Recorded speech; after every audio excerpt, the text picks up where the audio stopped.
Okay, now I don't want to get insulting, but before we get into the Strong's exhaustive concordance, because now I've shown you how to use a dictionary. I hope. Now you guys know how to look up a word. Yes? Yes. Okay. So now I'm going to show you how to look up words in the Strong's exhaustive concordance. But before we go there, I'm going to show you a word that's going to probably insult some people. That's why I wanted you to have your own stuff, so you could see this for yourself. Otherwise, you would get up and walk out of the room on me, because I'm going to insult some people. We're going to research the word Jesus.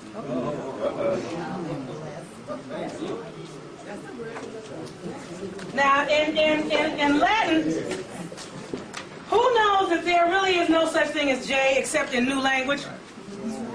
J is the newest letter under the sun. In ancient times, there could have been no one walking named Jesus, because there was no such thing as J in the ancient times. Right. So, we're going to try to correct that part with even that little simple piece. So, if there was no one walking around called Jesus in ancient times, then who are you guys calling on? Yes. Who are you praying to? Zeus. Now, there's a problem with that. In Spanish, how do you say this? Jesus. Look up Zeus and get into the brackets, if your dictionary has them, which is Z-E-U-S. Now, I'm getting ready to mess you guys up a little bit if you're Christian. I don't know who is one in here, and it's not my intention to insult. But just like you know that you're not black anymore, I hope you'll know you shouldn't call Jesus either in a minute. Who said mess him up? That's not why I'm here. I'm not here to mess you up. I'm here to fan away the fog so you can see.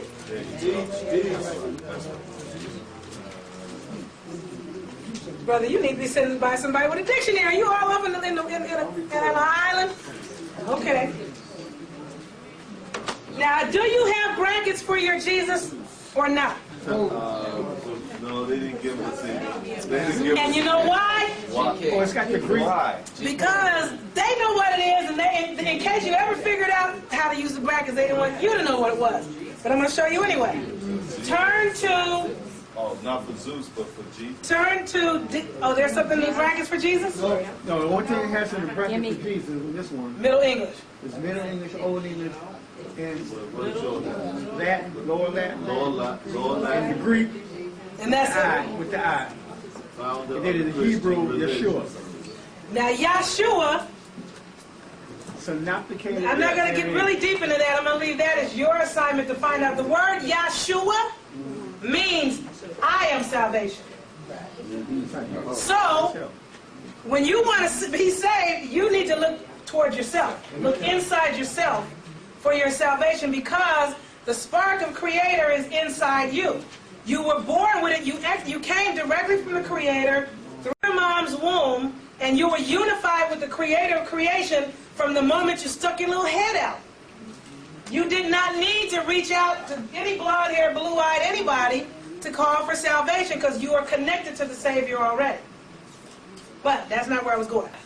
Turn to D-E-U-S. And when you get to D-E-U-S, in the brackets, it should say Zeus.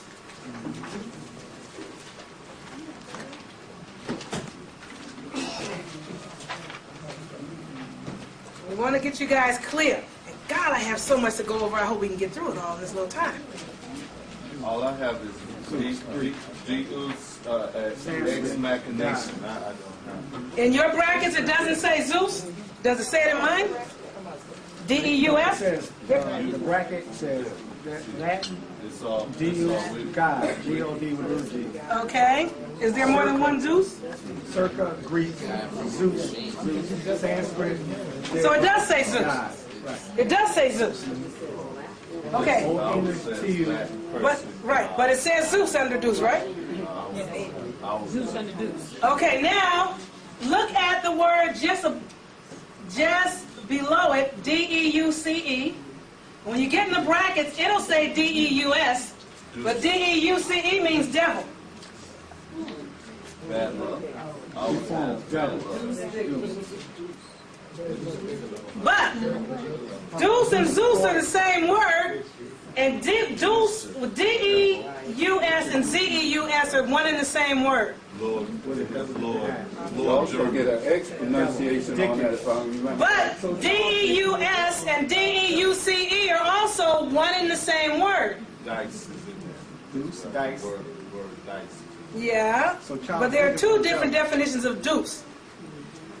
Deus, Sure is. this one means devil, D-E-U-S, when you read it, not the brackets, but the definition itself.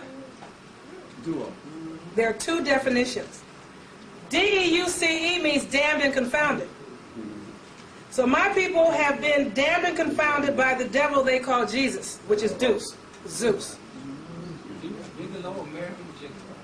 Does anybody not see it? Because, you know, you need to see this with your eyes. I don't even see this by himself. Let me come over here and see what he... Okay, my back. Who needs to see that? I'm building. I'm Churches. It's in there. Okay, so what does Deus mean, D-E-U-C? Devil. It also means damned and confused or damned and confounded. And D-E-U-C-E, if you get in the brackets, does it somewhere in there say D-E-U-S in the brackets? And when you get into D-E-U-S, doesn't it in the brackets somewhere say Zeus, Z-E-U-S? Right. In the Greek. In mine it does. Now, look at it this way. You don't hear anything in the so-called Bible about Jesus until you get to the New Testament. The New Testament is by who? Greek. The Greek. Who is the supreme God of the Greeks? Zeus. And if you look in the dictionary under Zeus, it will tell you the supreme God of the Greeks. So where do you find Zeus in the Greek Testament? It's written in there as what? Jesus. Jesus. It's really the same. Okay. Spell, sister. No, I'm not spelling. I'm unspelling. Break the spell. Oh, I'm unspelling. I know. Okay, now I took you there because we're going to transition from here into your Strong's Exhaustive Concordance. Because again, I'm giving you clarity on how to research. That way when people say things to you, you can go find out. Because most people never taught you how to verify what you've been told, that you've been taught to just believe what you're told. Why don't ask no questions when your mom tells you you can't go somewhere? Why? Because I said so. And the police try to stop you, and it's like, well, you give me a ticket for why? What did you stop me for? Oh, you want to get out? You want to get out? You want to go to jail? You're not allowed to ask questions in this society. So therefore, the inquisitional part, or the inquisitive part of your being has been a little bit severed. So we're going to kind of tie the little knot and reconnect the ends so that now the inquisition or the inquisitor can come back out of you. So you can ask questions. You don't have to believe everything somebody tells you. Now you know how to go see.